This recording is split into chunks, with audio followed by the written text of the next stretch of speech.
आज हम शुरू करेंगे नया टॉपिक अपना। Indian Contract Act 1872 business law के अंदर बहुत ही मेजर इम्पॉर्टेंट एक्ट है। इंडियन कॉन्ट्रैक्ट एक्ट 1872 ये जो एक्ट है it was enforced in India on 1 सितंबर 1872 की 1 सितंबर 1872 को जो है वो इसको इंडिया में लागू किया गया था और ऑल ओवर इंडिया जो है वो एप्लीकेबल है। द लॉ, इस लॉ में क्या क्या चीज़ें हैं, it deals with the general principles of law governing all contracts की जितने भी कुछ कॉमन जनरल प्रिंसिपल्स हैं कॉन्ट्रैक्ट्स को रेगुलेट करने के लिए वो हैं इसके अंदर, और special provisions relating to special contracts. और जनरल प्रिंसिपल्स के साथ साथ स्पेशल प्रोविजंस भी हैं और जो कि स्पेशल कॉन्ट्रैक्ट्स के साथ डील करते हैं, like bailment, pledge, indemnity, guarantee और एजेंसी। इन स्पेशल एक्ट्स के बारे में हम डिटेल में आगे पढ़ेंगे कि गारंटी का है, एजेंसी का है या क्षतिपूर्ति का है, तो बेलमेंट, प्लेज, गिरवी रखने का है। तो इस तरह के एक्ट्स के बारे में जो है हम आगे पढ़ेंगे। तो जितने भी कॉन्ट्रैक्ट से रिलेटेड एक्ट्स हैं उसको जो है इंडियन कॉन्ट्रैक्ट एक्ट 1872 में इंक्लूड किया गया। तो जब भी कोई एक्ट बनाया जाता है तो उस एक्ट में जो है उसको डिफाइन करने के लिए, कुछ एक्सप्लेन करने के लिए उस एक्ट को सेक्शंस और सब सेक्शंस, क्लॉजेज, सब क्लॉजेज में डिवाइड किया जाता है। एक्ट में जो है जो भी चीज़ें लिखी जाती है उसको किसी ना किसी सेक्शन में, सब सेक्शन में, क्लॉज, सब क्लॉज के अंदर जो है वो डिवाइड करके लिखा जाता है। और जब भी कोई एक्ट स्टार्ट किया जाता है तो उस एक्ट को एक्सप्लेन करने के साथ साथ जो है उसमें कुछ फंडामेंटल डेफिनेशंस दी जाती हैं। फंडामेंटल डेफिनेशंस का मतलब है कि जो एक्ट के अंदर अगर कोई उस वर्ड का इस्तेमाल किया गया तो उस वर्ड का ये मतलब समझा जाए, तो इसलिए जो है उसमें कुछ डेफिनेशंस दी जाती हैं। इसी तरह से जो हमारा इंडियन कॉन्ट्रैक्ट एक्ट है, इस इंडियन एक्ट कॉन्ट्रैक्ट एक्ट में भी जो है कुछ डेफिनेशंस दी गई हैं। तो सबसे पहली जो डेफिनेशन है that is proposal, and it is defined under section 2A। US का मतलब है अंडर सेक्शन की, ये आपको बताना पड़ेगा। अगर आप बता रहे हैं कि किस सेक्शन में है तो आप लिखेंगे कि अंडर सेक्शन 2A। और यहाँ पे हमने, क्योंकि इंडियन कॉन्ट्रैक्ट एक्ट 1872 शुरू किया है, हर एक्ट के अंदर जो है अपने सेक्शन, सब सेक्शन है, तो जो हमने लिखना है तो लिखना है अंडर सेक्शन 2A ऑफ किस एक्ट के बारे में, इंडियन कॉन्ट्रैक्ट एक्ट 1872। तो आपने साथ में लिखना है कि अगर आप प्रपोजल को डिफाइन कर रहे हैं इस डेफिनेशन, इस सेक्शन के अंडर, तो आप क्या लिखेंगे, under section 2A of Indian Contract Act 1872। तो उस एक्ट के अकॉर्डिंगली क्या है कि a person is said to have made the proposal when he signifies to another his willingness to do or to abstain from doing anything with a view to obtain the assent of the other to such act or abstinence। तो अगर एक person जो है अपनी इच्छा जाहिर करता है दूसरे के सामने कि वो उस काम को करे या ना करे, और उसमें जो है वो जानना चाहता है दूसरे का व्यू पॉइंट जानना चाहता है, उसकी एसेंट का मतलब सहमति, कि किस लिए लिए उस किस लिए उसने अपनी इच्छा जाहिर की है, दूसरे की सहमति लेने के लिए उस काम को करने या ना करने के लिए, तो उसको हम प्रस्ताव कहते हैं, प्रपोजल कहते हैं। फॉर एग्जांपल कि ए ने कहा है कि बी को कि मैं जो है अपना स्कूटर जो है तुम्हें इतने रुपए में या 10,000 रुपये में बेचना चाहता हूँ। तो यानी कि ए हैड मेड अ प्रपोजल, कि ए ने प्रपोजल दे दिया कि मैं अपना जो है स्कूटर बेचना चाहता हूँ। उसने जो है वो अपनी इच्छा जाहिर कर दी कि मैं ये काम करना चाहता हूँ। अब वो बात बी के ऊपर है कि वो उसको प्रपोजल को एक्सेप्ट करेगा या नहीं करेगा। तो बट उसने अपना प्रपोजल रख दिया है कि वो ऐसा चाहता है कि अपना स्कूटर इतने रुपए में, 10,000 रुपये, 15,000 रुपये, जितने में भी वो बेचना चाहता है, उसने अपना प्रपोजल रख दिया है। तो अगर उसने अपनी ऐसी कोई इच्छा जाहिर की है तो हम कहेंगे कि उसने अपना प्रपोजल रख दिया। Second, acceptance and promise. Acceptance and promise, it is defined under section 2B। तो इसमें क्या कह रहा है कि when a person to whom the proposal is made signifies his assent thereto, तो उसको हम एक्सेप्टेंस बोलेंगे। और a proposal when accepted becomes promise. A proposal when accepted becomes promise. Under section 2B बताया गया है कि जब एक प्रपोजल को एक्सेप्ट कर लिया जाता है तो वो प्रॉमिस बन जाता है। और एक्सेप्टेंस का मतलब है कि जिस पर्सन को ऑफर दिया गया था, when the person to whom the proposal is made signifies his assent thereto is known as acceptance. कि जब एक पर्सन जिसको ऑफर दिया गया था, कोई और नहीं, थर्ड पार्टी नहीं, अगर ए ने बी को ऑफर दिया था तो सी नहीं एक्सेप्ट कर सकता उसको। तो अगर बी को ऑफर दिया गया तो अगर बी उसको एक्सेप्ट कर लेता है, अपनी सहमति जाहिर कर देता है, तो हम कहेंगे कि उसने अपनी सहमति दे दी है, अपनी एक्सेप्टेंस दे दी है। और जब वो सहमति दे दी जाती है, किसी प्रपोजल को सहमति दे दी जाती है, तो वो एक प्रॉमिस बन जाता है। ठीक है, proposal, acceptance and promise. Proposal का मतलब कि अपनी इच्छा जाहिर करना दूसरे के सामने कि वो ऐसा चाहता है कि दूसरा पर्सन ऐसा करे या ना करे।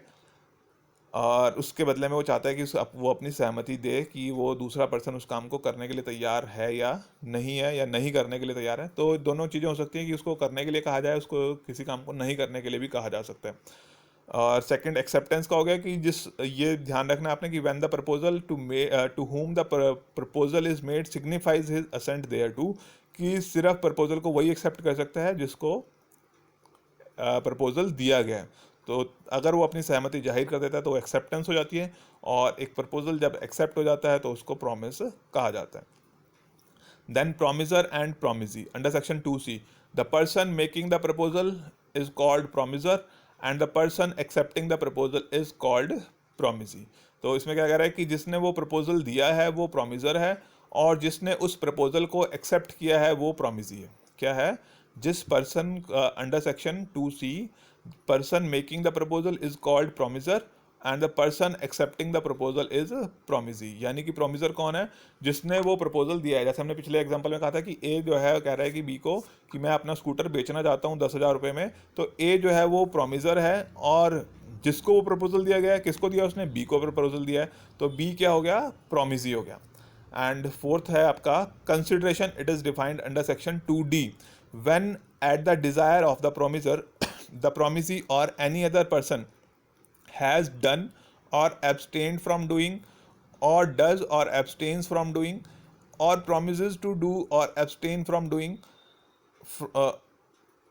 doing something, such act or abstinence or promise is called a consideration of the promise। यहाँ पर ये रिपीट हो गया है हमारा।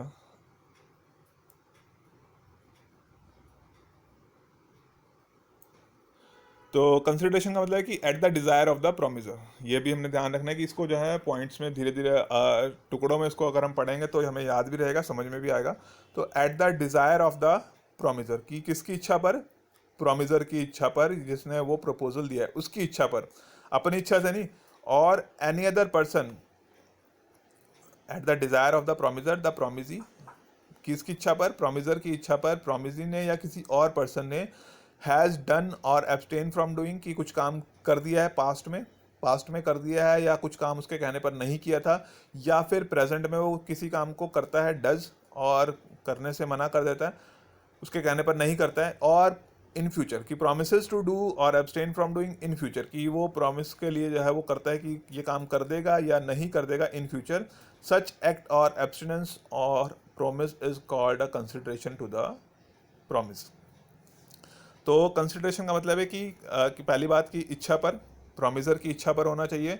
तो प्रोमिसर की इच्छा पर या तो प्रोमिसी ने या किसी और पर्सन ने या तो किसी काम को, ये जो आपका कंसिडरेशन है it can be present, past और फ्यूचर। प्रेजेंट में भी हो सकता है, पास्ट में भी हो सकता है और फ्यूचर में भी हो सकता है। तो प्रेजेंट में हम जैसे कहते हैं कि जी मुझे ये पेन दे दो, मैं आपको 10 रुपये देने के लिए तैयार हूँ। आप शॉपकीपर के पास गए और आपने जो है उसको 10 रुपये दिए, उसने आपको पेन दे दिया, वो प्रेजेंट में हो गया। आपने कहा पेन चाहिए, उसने कहा मुझे पेन के बदले में पैसे चाहिए, और वो आपका जो है कंसिडरेशन हो गया। कंसिडरेशन का मतलब कि किसी काम को करना या ना करना, तो या किसी चीज़ का जो लेन देन है दैट इज़ ऑल्सो कंसिडरेशन। कि उसको जैसे ए ने बी को कहा कि मैं आपको स्कूटर बेचना चाहता हूँ 10,000 रुपये में, तो ए के लिए जो है वो कंसिडरेशन हो गया जो उसको पैसे मिल रहे हैं 10,000 रुपये, और बी के लिए कंसिडरेशन हो गया वो स्कूटर जो उसको मिल रहा है। तो उसके कहने पर किसी काम को करना या ना करना, चाहे वो प्रेजेंट में है या पास्ट में है या फ्यूचर में है। जैसे आप गए कि जी मुझे ट्यूशन पढ़ा दो 1 महीना, और 1 महीने के बाद जो मैं इतने पैसे आपको पे कर दूंगा, तो वो उसमें जो है वो कंसिडरेशन फ्यूचर कंसिडरेशन हो गया कि पढ़ाना तो है अभी, बट उसके लिए जो पेमेंट होनी है वो 1 महीने के बाद होनी है। तो या फिर वो कहते हैं इस तरह से जो है वो प्रेजेंट में भी हो सकता है, पास्ट में भी हो सकता है और फ्यूचर में भी हो सकता है। तो बट होना चाहिए at the desire of the promisor, जिसने प्रपोजल रखा है उसकी इच्छा पर वो किसी काम को करना नहीं करना। तो एब्सटेंट का मतलब है कि किसी काम को करने से मना करना या रोकने से रिलेटेड है। देन नेक्स्ट है हमारे पास agreement. Agreement is defined under section 2E, every promise and every set of promises forming the consideration for each other is an agreement। कि हर एक प्रॉमिस कैसे बनेगा? जब प्रपोजल को एक्सेप्ट कर लिया जाता है तो वो प्रॉमिस बन जाता है। तो हर एक प्रॉमिस या सेट ऑफ प्रॉमिसेस जिसमें जो है वो एक दूसरे के लिए कंसिडरेशन होता है, यानी कि प्रोमिसर और प्रोमिसी एक दूसरे के लिए कंसिडरेशन होता है, वो एग्रीमेंट बन जाता है। यानी कि प्रपोजल दिया, प्रपोजल एक्सेप्ट हो गया, बट उसके साथ साथ उसमें कंसिडरेशन का होना जरूरी है कि एक एक से दूसरे के पास और दूसरे से पहले के पास जो है वो कुछ कंसिडरेशन जाए। कंसिडरेशन में वो कोई सामान भी हो सकता है या किसी किसी काम को करना या नहीं करना भी हो सकता है। फॉर एग्जाम्पल कि आप कह रहे हैं कि जी मेरे लिए गाना गा दो, मैं आपको इतने पैसे देने के लिए तैयार हूँ, तो आपके लिए कंसिडरेशन होगा कि वो गाना सुनने को मिल रहा है और जो गाना सुना रहा है उसको उसके बदले में पैसे मिल रहे हैं। तो every promise and every set of promises forming the consideration for each other is known as a agreement. Then next है reciprocal promises. Reciprocal promises defined under section 2F. Promises which form the consideration on part of the consideration for each other are called reciprocal promises. कि एक दूसरे के लिए जो है जो consideration है वो उनका रेसिप्रोकल प्रॉमिस हो जाता है, कि वो काम को जो भी उन्होंने कहा है करने के लिए या नहीं करने के लिए, वो एक दूसरे के लिए जो है वो रेसिप्रोकल प्रॉमिस बन जाता है। कि एक ने कहा है कि ये कर दो और दूसरा कह रहा है कि ठीक है जी मैं ये करने के लिए तैयार हूँ, तो उसके बदले में जो भी उसको मिल रहा है वो उनके लिए रेसिप्रोकल प्रॉमिसेस हो जाते हैं। जो then void agreements under section 2G, an agreement not enforceable by law. तो ये कई बार आ भी जाता है एग्जाम में कि वॉइड एग्रीमेंट्स क्या हैं, और ये इसके बारे में काफ़ी डिटेल में आगे एक्ट के अंदर बताया भी गया है। तो बट यहाँ पे मीनिंग क्या है इसका, an agreement which is not enforceable by law, कि वो जो एक्ट जिसके हम बारे में बात कर रहे थे कि every set of promises forming consideration of each other is an agreement, but if that agreement is not enforceable by law it is known as void agreement. कि अगर उस एग्रीमेंट को आप लॉ के थ्रू एनफोर्स नहीं करवा सकते हैं तो वो जो है हमारा वॉइड एग्रीमेंट बन जाता है। अगर हम उसको लॉ के थ्रू एनफोर्स नहीं करवा सकते हैं तो वो हमारा वॉइड एग्रीमेंट हो जाता है। Then contract, contract is defined under section 2H, an agreement enforceable by law. कि एक ऐसा एग्रीमेंट जिसको हम लॉ के थ्रू एनफोर्स करवा सकते हैं। एनफोर्स कराने का मतलब है कि अगर जो है वो एक पार्टी अपने प्रॉमिस को पूरा नहीं कर रही है तो दूसरी पार्टी क्या कोर्ट के थ्रू उसको एनफोर्स करवा सकती है, उसको किसी के थ्रू जो है वो प्रॉमिस पूरा करने के लिए फोर्स कर सकती है। वो मतलब है एनफोर्सेबिलिटी का। तो N agreement enforceable by law की उसमें जो है ऑप्शन है हमारे पास कि जो है हम उसको, अगर एक पार्टी अपने प्रॉमिस को पूरा करने से मना करती है तो हम उसको एनफोर्स करा सकते हैं। तो कॉन्ट्रैक्ट में दो चीज़ें आती है कि एग्रीमेंट भी हो, साथ में वो एनफोर्सेबल बाय लॉ भी होना चाहिए। अगर वो एग्रीमेंट है साथ में जो है एक वैलिड एग्रीमेंट, और साथ में अगर वो एनफोर्सेबल बाय लॉ है तो वो कॉन्ट्रैक्ट बन जाता है। Then voidable contract, voidable contract under section 2I, an agreement which is enforceable by law at the option of one or more of the parties thereto but not at the option of the others is a voidable contract। कि इसमें क्या है कि जो agreement है वो enforceable है one और मोर ऑफ द पार्टीज की, जो कॉन्ट्रैक्ट की पार्टीज हैं उसमें से कुछ पार्टीज तो उसको करा सकती हैं enforce, but not at the option of the others, की कुछ नहीं करवा सकती हैं। तो ऐसा तब होता है जब कोई किसी के साथ चीट करता है। फॉर एग्जांपल कि जी आप गए किसी से, मान लो एक ए ने घोड़ा खरीदना था, उसको चाहिए था रेसिंग हॉर्स चाहिए था, रेस का घोड़ा चाहिए था। उसने जो है वो बी जो हॉर्स सेलर था उसके पास गया और उसको कहा कि जी मुझे जो है वो एक रेस वाला घोड़ा चाहिए। अब बी ने जो है उसको कार्ट हॉर्स दे दिया कि घोड़ा गाड़ी वाला घोड़ा पकड़ा दिया, और उसने जो है ए ने बिना जांचे परखे जो है उसके ऊपर बी के ऊपर भरोसा करते हुए उस घोड़े को खरीद लिया। बट बाद में उसे पता चला कि वो जो घोड़ा था वो जो है रेसिंग हॉर्स नहीं था, बल्कि एक जो है वो घोड़ा गाड़ी का घोड़ा था। तो क्या है कि अब ए के साथ जो है वो धोखाधड़ी हुई है, तो ए के पास ऑप्शन है, वो चाहे तो उस कॉन्ट्रैक्ट को पूरा कर सकता है, और अगर नहीं चाहे तो उस कॉन्ट्रैक्ट को पूरा करने से मना कर सकता है। यानी कि अगर ए जो है उस घोड़े को रखना चाहता है तो घोड़ा रख लेगा और उसके बदले में पेमेंट कर देगा। और अगर जो बी है वो जो है अगर ए चाहे तो उस कॉन्ट्रैक्ट को पूरा करने से मना कर सकता है।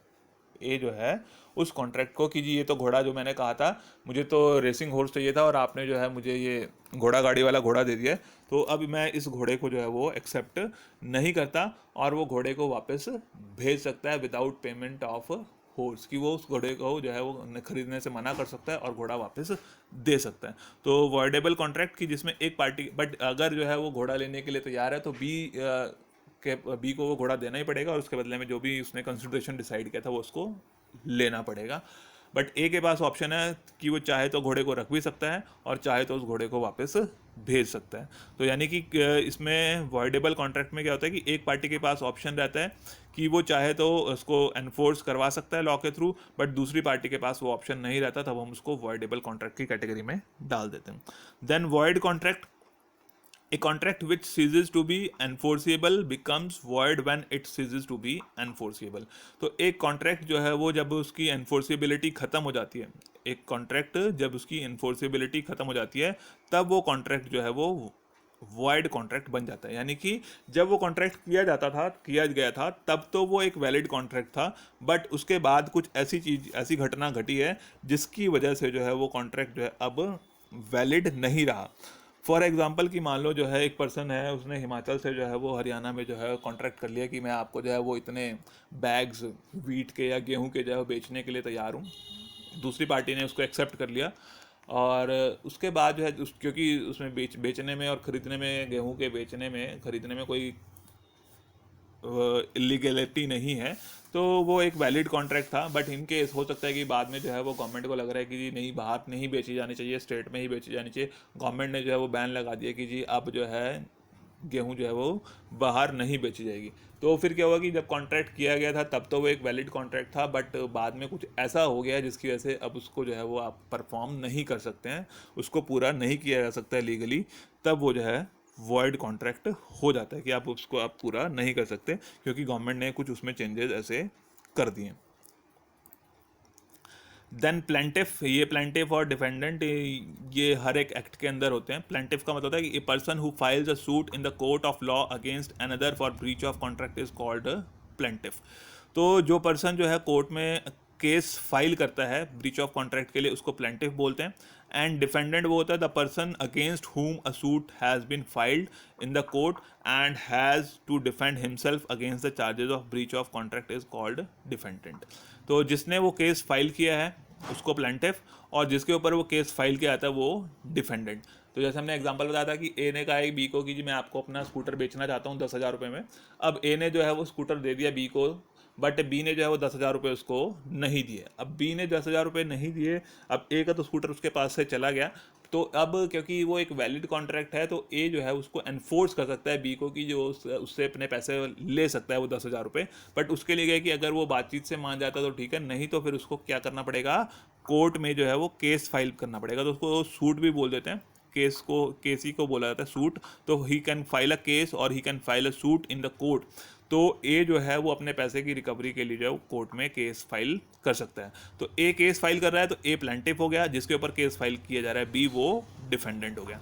या दूसरा केस कह रहे थे कि ए ने जो है वो बी को प्रपोजल दिया कि मैं अपना स्कूटर जो है वो 10,000 रुपये में बेचना चाहता हूँ, बट तो बी ने जो है वो 10,000 रुपये ए को दे दिए, बट अब ए ने जो है वो 10,000 रुपये लेने के बाद भी स्कूटर जो है वो बी को हैंड ओवर नहीं किया, नहीं उसके नाम पे ट्रांसफ़र किया। तो फिर क्या हुआ कि अब बी ने तो अपना प्रॉमिस पूरा कर दिया है, बट ए ने अपना प्रॉमिस पूरा नहीं किया। अब जब ए ने अपना प्रॉमिस पूरा नहीं किया है तो फिर बी जो है चाहे तो कोर्ट के थ्रू जो है उसको प्रॉमिस पूरा करने के लिए एनफोर्स कर सकता है, फोर्स कर सकता है। तो उसके लिए क्या है कि बी को केस फाइल करना पड़ेगा कि जी उसने जो है कॉन्ट्रैक्ट किया था ए के साथ, और कॉन्ट्रैक्ट के अकॉर्डिंगली उसने जो है वो कॉन्ट्रैक्ट की जो अमाउंट थी 10,000 रुपये पे कर दिया, बट उसके बदले में अभी भी उसको वो स्कूटर वापस नहीं मिला है। तो अब क्या होगा कि प्लेंटिफ कौन बन जाएगा, बी बन जाएगा, क्योंकि बी केस फाइल कर रहा है। किसके ऊपर केस फाइल किया जा रहा है, ए के ऊपर केस फाइल किया जा रहा है, तो ए जो है वो डिपेंडेंट हो जाएगा। तो ये कुछ बेसिक डेफिनेशंस हैं, इनको आपने याद कर लेना है, समझ लेना है, और ताकि आगे जैसे जैसे हम कॉन्ट्रैक्ट के एक्ट के बारे में पढ़ेंगे तो इन शब्दों का इस्तेमाल किया जाएगा और इन शब्दों के मीनिंग हमें पता हो, तभी आगे का कॉन्ट्रैक्ट एक्ट हमें समझ में आएगा। तो ये आपने जो है वो पढ़ लेनी है, याद कर लेनी है, और ये ध्यान रखना है कि अगर आप उसको डिफाइन कर रहे हैं किसी सेक्शन के अंडर तो उसमें जो है वर्ड्स आपके सेम रहने चाहिए, सेक्शन सही लिखा हो। और जब भी आप लिखें तो उसके साथ लिखें कि अंडर सेक्शन, यूएस शॉर्ट में भी लिख सकते हैं, पूरा कंप्लीट चाहें तो अंडर सेक्शन भी लिख सकते हैं, under section 2H।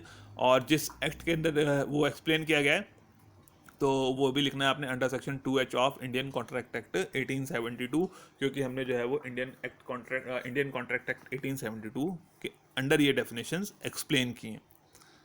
Okay, thank you.